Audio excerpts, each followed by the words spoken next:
going back to Creative Mornings, because in the chat there's a lot of interest right now. What keeps people coming back to Creative Mornings beyond the talks themselves? Yeah.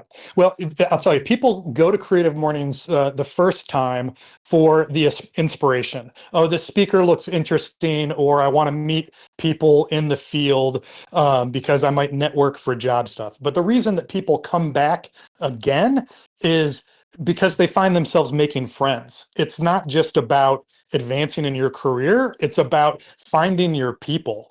And when you find your tribe, it makes everything else in your life better. It makes your work stronger. It makes you happier, and it gives you a reason to get out of bed in the morning.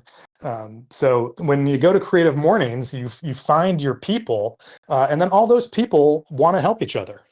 How has being part of that community shaped you creatively and personally? Yeah, so it's exactly that. So I don't know if I'm an introverted extrovert or an extroverted introvert, but I love talking to people, but then afterwards I am like completely drained. So what that has manifested as in most of my life, like the like networking or like the happy hour chit chat where you walk into a room and don't know anybody.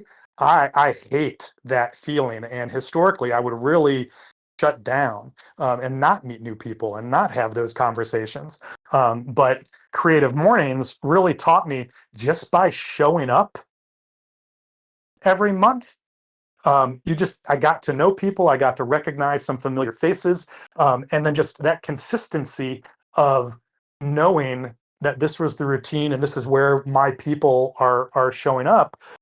It really helped me open up and kind of get past that initial awkwardness that I had in meeting new people, because it was just like a really warm, welcoming space that felt very comfortable, and everybody had, like, there's the common interest of these are all other creative people that care about making cool stuff.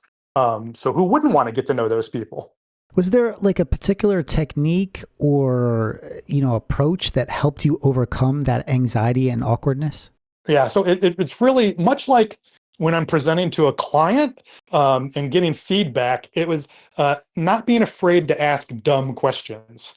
So, like, how's the coffee? Or, oh, where'd you get that donut? Just like obvious, silly things that just start the conversation. You say, hey, what donut did you get? And like, that's dumb. But then that answer leads to another answer, and then suddenly you're talking to somebody. It's breaking the ice. Another not really trick, but thing that I like doing is complimenting somebody. If somebody's wearing a cool shirt, I'm going to walk up to them and say, "Hey, cool shirt." And then that starts a conversation, because it's like I mean, who doesn't like to know that they look good? But then it's like, oh, it sets a friendly tone, and then you can build on that. On that note, let's say you're new at one of these events, you're more of like an introvert. You offer the compliment, right? You see somebody with a cool shirt, "Hey, cool shirt." And that person's response is, "Thanks." And they just shut down. Well, they might be introverted too. Well, what would the reason I bring that up is sometimes that does happen, right? Like, what would you suggest you do if you're faced with something like that, where just somebody just shuts down? Yeah. Well, I mean, you have to embrace the awkwardness. Much like me dealing with technical difficulties getting started today, you just roll with it. And if somebody, like, if they truly don't want to talk, then you just move on. But if they just, if the conversation kind of stalls, you're having trouble getting started, ask another question. And it doesn't really matter what the question is. Where'd you get the shirt? Or you can find a new topic. You don't have to keep harping on something, but just ask a follow-up question. And then one question leads to another question. If they're like, "Oh, I don't remember," it's like, "Oh man, I wish I could clean out my closet because I could use a shirt like that," or whatever. It's just like, keep throwing out a line and hope that somebody grabs it. And most people really will. Yeah, because like sometimes I think there's a pressure on us in society to just keep hanging on to something that isn't quite working. It's like when you're developing a creative idea, right? And you're hitting that roadblock. You just have to know when to just move on. And, it's same thing in networking, right? If you run into someone and you just, the vibes aren't matching, it's okay to just say, hey, nice to meet you, and move on, right? You don't have to keep forcing the situation. Because the thing with networking events, there's so many people, and there's so many people who are attending by themselves. So you're not the only awkward one in the room. You can, celebrate the awkwardness. I mean, and I guess that's part of the beauty of our industry too, Brian, right? We're all weirdos at heart. Yeah, we're all in the same boat. We're all looking for the same things. We want to do good work, or we want to meet other interesting people. So just knowing that common ground, it gives you a solid foundation to build on. There's a starting point of like, hey, let's just have an honest, genuine connection. And sometimes you're really going to hit it off with someone, and sometimes you don't. But even if you don't like become best friends after one cup of coffee, that's okay, because now you know that person, and you're going to bump into them again. And so it's a matter of just you keep showing up, and then people get to know you as someone that's reliable and friendly. And then, those are the kind of people that people want to hang out with and work with. Well, what first got you involved in the organization Creative Mornings to begin with? Yeah, so I moved to Austin and didn't know many people. And now one of my best friends, Ben, we both worked in New York, and he moved to Austin about a year after I did. We followed each other on Twitter, but had never met in real life. So he reached out, and he had been to the New York chapter where Creative Mornings started, and it was his idea. He was like, right off the bat, he was like, I need to put down roots in this town. I want to meet people. Do you want to help me start a Creative Mornings chapter here? And I immediately said, what's Creative Mornings? And but then he explained it, and we pulled up the website and looked at it, and filled out the application to start a chapter in Austin. And we've just been hosting great events and meeting cool people ever since. I never had the opportunity to connect with them up there, but it's a very popular organization in New York City. Everyone was talking about it. I'm not exactly a morning person, so it's kind of hard to show up to an event that's in the morning. But if you're new to this whole industry, there's a lot of benefit to connect with these organizations because, like Brian alluded to, we're all here to help you. And that's one of the reasons why we started the Adobe Creative Career Discord. Now, if you are new to the Adobe Creative Career Discord, I'd like to take a moment to share one of the coolest things we're working on right now, and that would be the Adobe Creative Apprenticeship Program. This program connects aspiring creative people like you with top creative companies providing the actual training and experience that you need, which also looks amazing on a resume. Think of it like the ultimate internship meets mentorship opportunity. But wait, that's not all. You see, there is another aspect to the program, and it's called commissioned projects. This is where you can get even more experience working on an actual paid project with Adobe. Yes, that's right, Adobe as your first client. Seriously. The details on the Creative Apprenticeship Program, the commissioned projects, and more incredible career resources can all be found at behance.net/resources. That's behance.net/resources.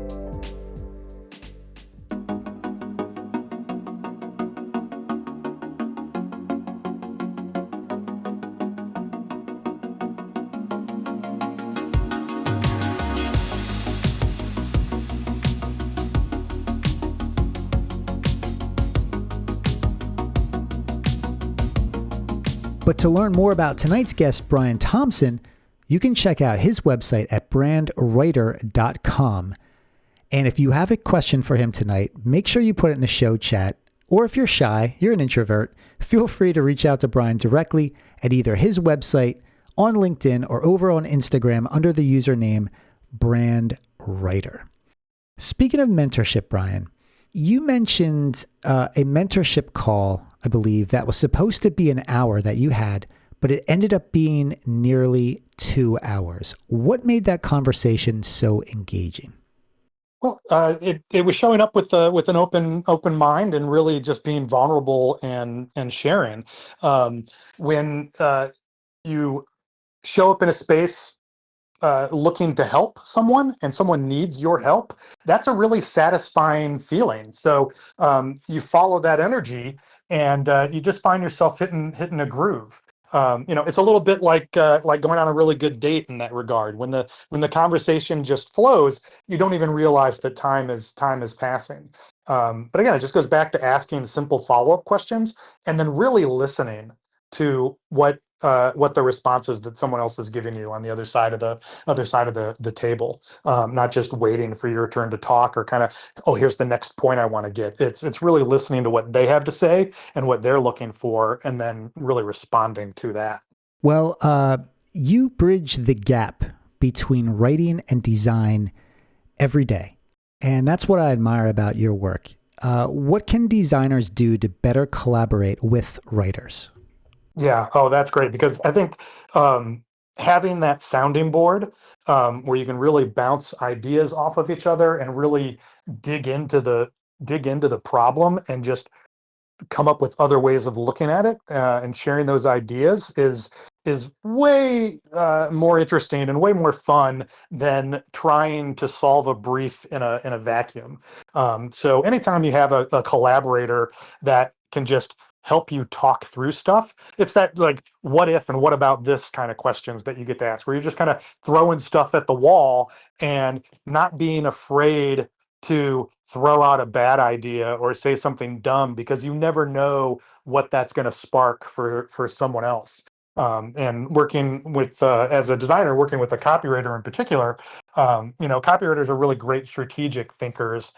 So they're really good at connecting those dots to, what else is going on for this brand right now, or what is the customer that you're trying to reach? What do they really care about, and how do we rephrase something so that we're not just talking about ourselves, but we're really talking about what's the benefit for the people that we're trying to communicate to. And that kind of translation exercise is something that good copywriters can do really well. And it just helps your work resonate with people more. Thinking back on your career, are there particular projects that stand out to you as moments that you really had fun, that you really got to flex those creative muscles, that you really got to enjoy the experience? Yeah, but my favorites have always been the big campaign ideas executed across multiple platforms. So it's not just about, making a really cool website or filming a funny TV commercial. It's how do all those kind of touch points along the customer journey, how do those all add up to have a bigger impact? So I love the campaigns where you get to go on the photo shoot and then really figure out how those assets that you're building for a campaign are going to live everywhere that a consumer might interact with that brand. Your website is really remarkable because there's personality behind it.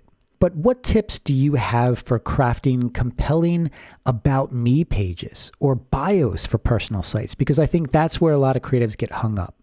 Yeah, so it is bringing your personality into it, and also much like when you're working on a project for a brand, a lot of brands all look and sound the same. So look at other people's portfolios and see what they're doing, and then figure out what makes you different than all those other people. So, as far as like a bio, definitely keep it short.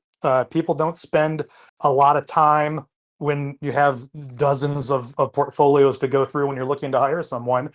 So short and snappy, and then really make it about you.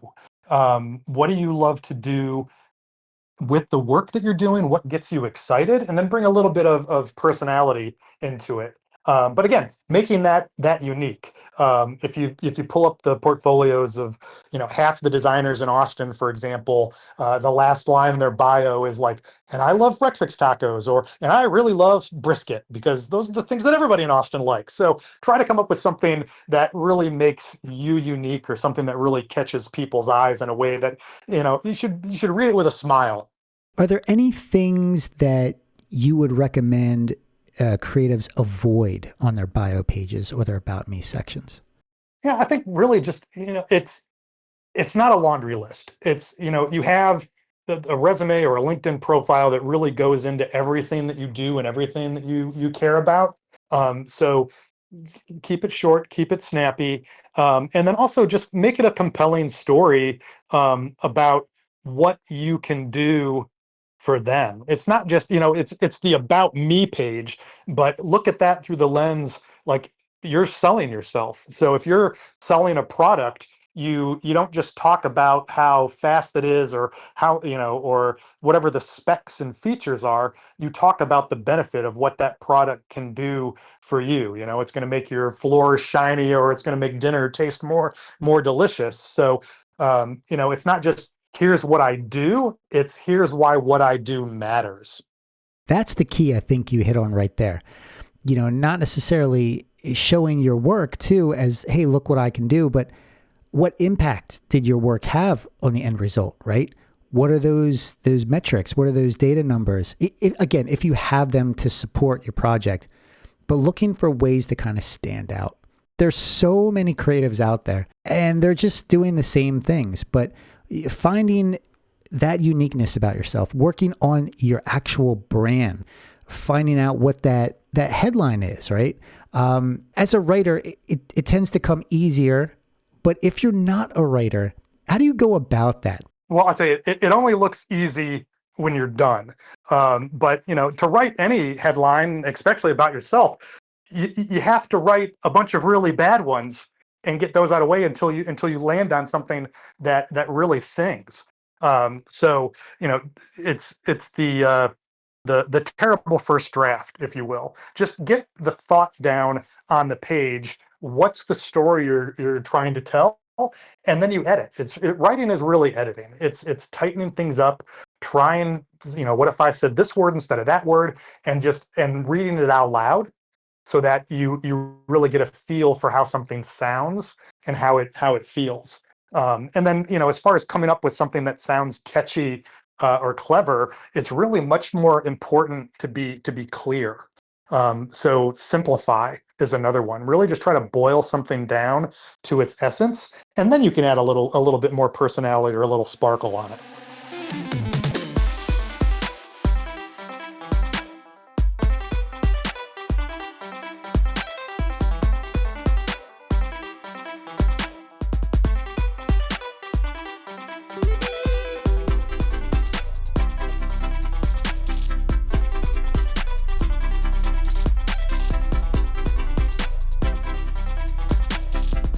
What are some of the trends you see in writing and even reading nowadays?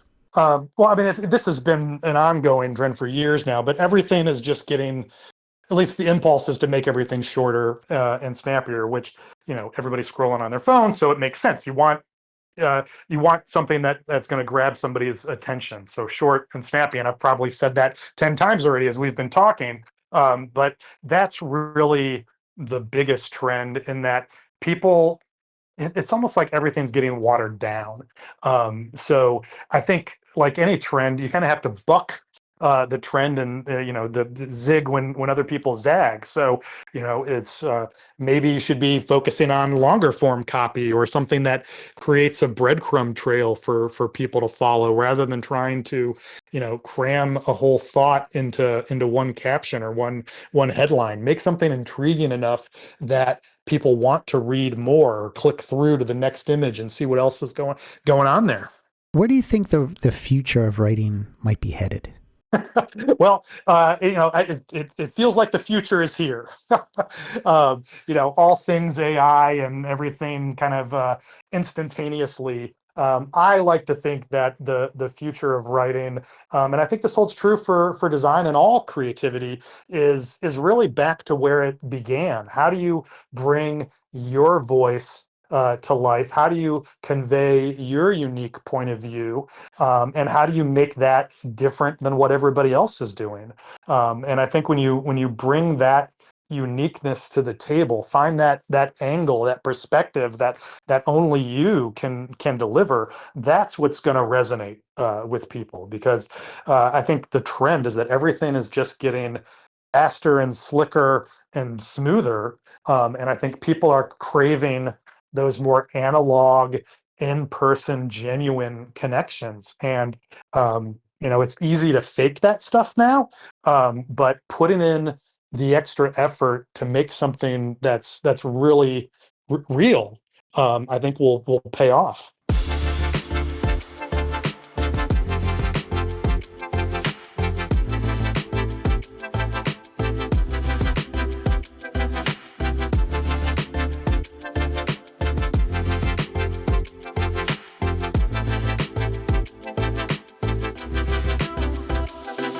Tell me about the 4 C's. All right, so this is like the letter C, and there are 4 big C's that every designer has to deal with in their creative career. The first C we've already talked a little bit about, and that's copywriters. Finding a partner that can help you think, can help you dig into a brief, and help you solve problems. Finding someone that can help not just come up with the headline that goes in the ad, but that can really help you shape how you present and sell in your work is a really powerful dynamic. And then the second C, and this is probably the biggest, is the client. We don't create work in a vacuum. People pay us to solve their problems. So when you're making something, you get into the flow and you really care about that thing and you make it the best that you can be, and it is like the most important thing on your list in your mind. But when you take that thing that you made, whatever it is, to a client, it is not the most important thing on their mind. They have 53 other things on their to-do list that they're thinking about before they're thinking about that ad or package or whatever it is that you're designing. So you really have to put on your client hat and think about, okay, what do they care about? So you don't necessarily need to, when you're presenting your work, talk about why you made this design decision. Think about what they care about and why does this answer the challenge in the brief? Why is it going to work? Why is it going to get results for them? And then even more importantly, give them the talking points that they can take back to their team and their boss so that they can tell other people at the company, hey, here's why this creative execution is the right one for our brand. The work does not sell itself. You have to make it easy on people to help get you the result that you want, which is actually getting to produce some of that great work that you invested so much of your time and energy into. All right. And then the third C is cancer, which sounds scary, but if you think about cancer, it's something that's eating away at you. So whatever is going on in your work life or in your creative process that is blocking you or in the way or derailing, you've got to cut that cancer out. So that may be a process that just slows everything down. It may be a personal habit that distracts you from your work or the level that you're trying to achieve. So you got to cut out the cancer. And then the fourth C, well, it's a 4-letter word. I'll let you decide what 4-letter word that starts with C that I'm talking about. But that really comes down to negative or toxic people. Somewhere along the line in your career, you're going to have to work with someone that you either just don't get along with or someone that just doesn't have your best interests at heart.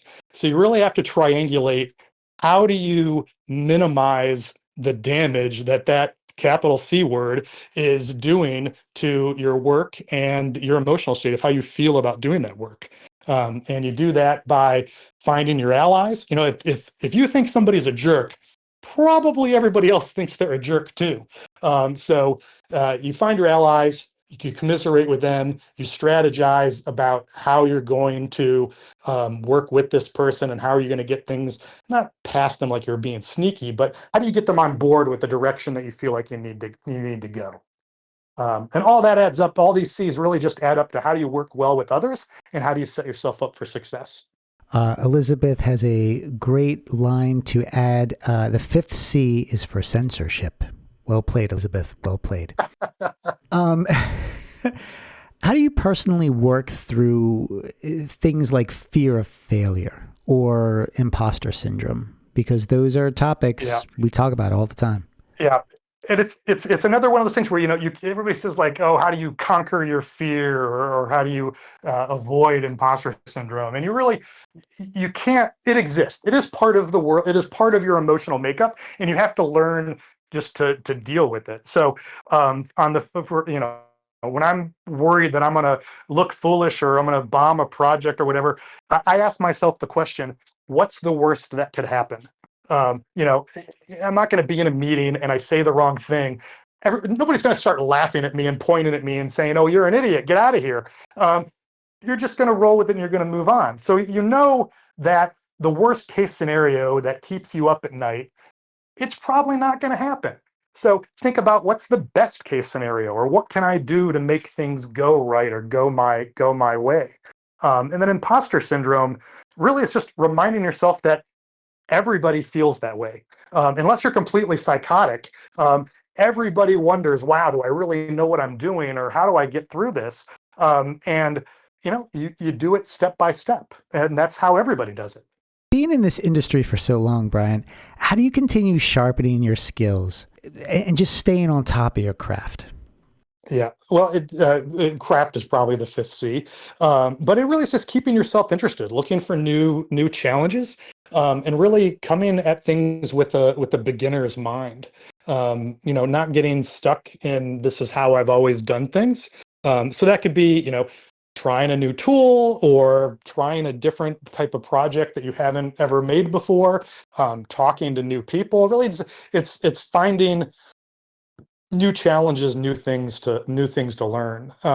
And for better or worse, you don't have to try very hard at that, because the world and our creative industry, it keeps changing. The job I had when I started my career is completely different than what copywriters and creative directors do today. And it feels like that change is only accelerating. So it's really just keeping yourself open to always be learning.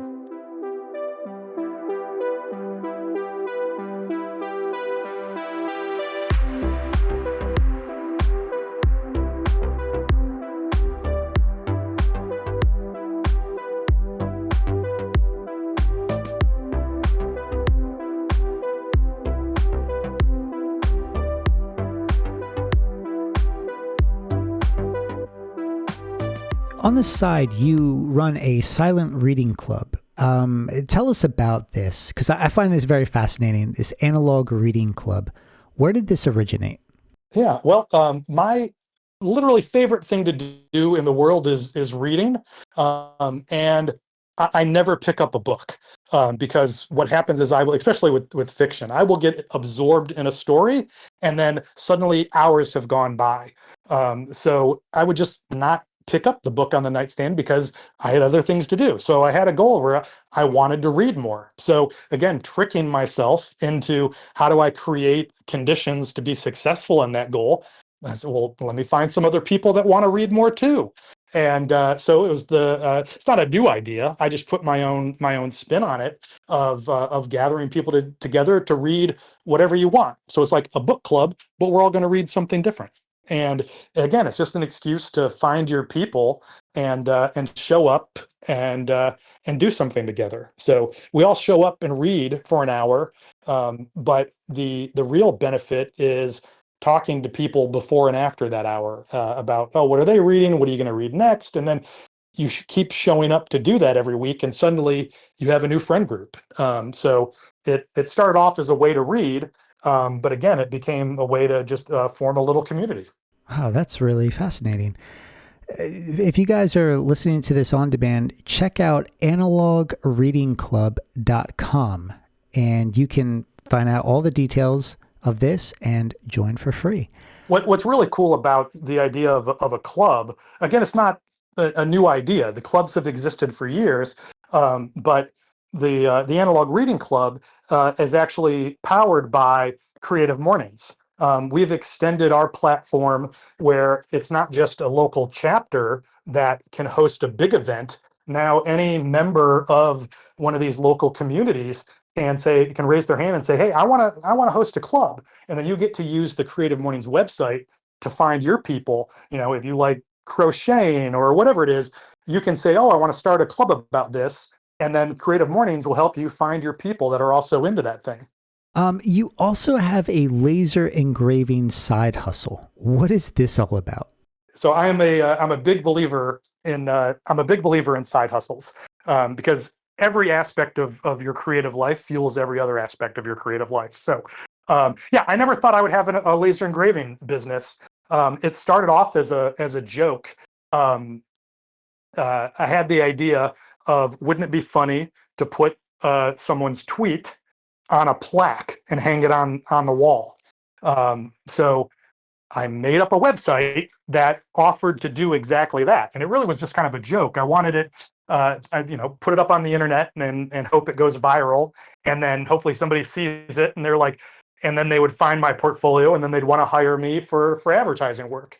But what happened is people actually started placing orders on the website. Uh, and then it did go viral. A lot of blogs posted about it, and suddenly I was flooded with orders for these tweet plaques. And then eventually that turned into people asking, "Oh, hey, can you engrave something else?" So now I put logos on coasters and make wooden nickels and all kinds of stuff. So it was really just having an idea and just throwing it out there into the world and see what happens. I love that in your about section it says, this business started out as a joke. Seriously. It's true. It really did. Take a look at it, guys. It's at lasersmakeitawesome.com. That's lasersmakeitawesome.com, where you can find coasters, wooden nickels, all sorts of interesting name tags, tokens, table numbers for corporate events, all sorts of really interesting stuff. What do these hands-on projects like that give you creatively? It's really about feeding the energy. If you get burnout or frustrated at work, shift gears and do something different. So I think having a side hustle, and it does not have to be a money-making project by any means. It's just creating something purely for yourself and just put it out there in the world and see what happens. Because then you don't have the same kind of constraints. You don't have to answer to a client, or you're not depending on it for a paycheck to pay the rent or anything. It's just making something because you have an idea and you want to see it in the world. And whether it goes viral or people like it or not, that doesn't matter. What matters is that you finish something, and then that momentum, you get to carry that into your next creative project, whether that's another passion project or it's the next thing that lands on your desk at work. We got into this a little bit earlier with, putting the fun in the work, but how important is it to just be creatively liberated and just play with what you're given? Yeah, I don't know how to do it any other way. If when kids play, there's no expectation or end result. It's all process. It's just, what if we move this thing over here? Or what if it's purple instead of blue and now there's a dinosaur eating it? Like, anything can happen. And that freedom of just kind of letting yourself go and just follow whatever thread leads you to the next thing. It's going to take you somewhere that you never would have expected. And that's going to lead to work that stands out because it's different, because you were willing to kind of let go of the constraints or oh, we can't do that, and really get to a point where you surprise yourself.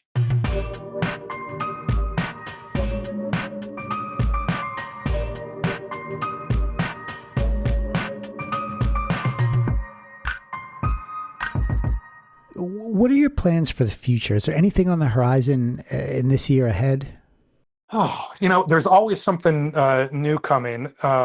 The clubs are really the big one for me, and really just how do I help bring people together?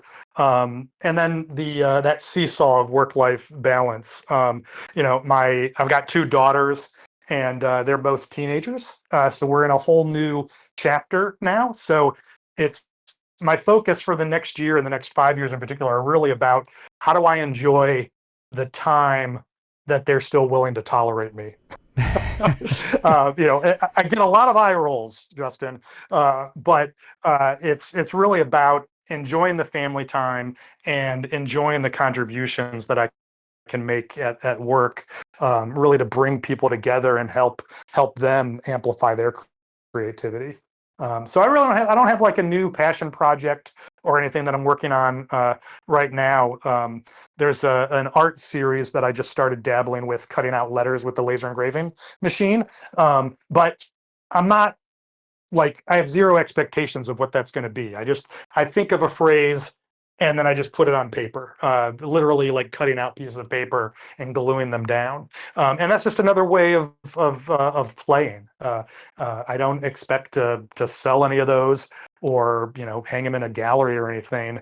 It's just I had a vision and I wanted to make something, and I just do that on the weekend or a late night after the girls go to bed. And it's just about keeping myself fresh and looking for new challenges. You're all over the place online, obviously at brandwriter.com. You're on Instagram, you're on LinkedIn. How can people best get in touch with you? Do you have a preference? I really don't. Reaching out on LinkedIn for professional stuff just makes sense. If anybody listening has a specific question, you can also just email me at brian@brandwriter.com. I'm always happy to help if I can. Brian@brandwriter.com. That's how you can reach out to Brian directly. And where can people go to learn more about Creative Mornings and maybe find a chapter in their area? Yeah, so creativemornings.com is the website, and you can either search by upcoming events or by city. There it is, creativemornings.com. Check it out, connect with your local chapter, and enjoy the free breakfast and coffee. I mean, what better reason to go than that, and connect with these great fellow creatives like Brian Thompson. To learn more about my guest, Brian Thompson, you can check out his website at brandwriter.com. He builds brands with words and communities with heart. So be sure you connect with him on LinkedIn and connect with him on Instagram under the username brandwriter. Or again, just go to his website at brandwriter.com. If you enjoyed this program, catch all the latest updates for the next Spotlight sessions and all the exciting content we have right here in the Adobe Creative Career Discord by following the upcoming events calendar at the top of the server so you can see what's coming next. I also want to thank my co-producer, Catherine Chu, Lisa Temple, live moderators Elizabeth Mock and Justin Roy, and the entire Adobe crew for sponsoring this program and helping to bring it alive. And thank you, Discord community, and to everyone who listened to tune in to tonight's program with me, your host, Justin Bamforth. You can always catch me on Discord, LinkedIn, or over at my website, justinbamforth.com. Until next time, everyone, take care. For more conversations with creative professionals, subscribe to the Spotlight Sessions podcast or check out the Adobe Creative Career Discord. Links are posted in the show notes.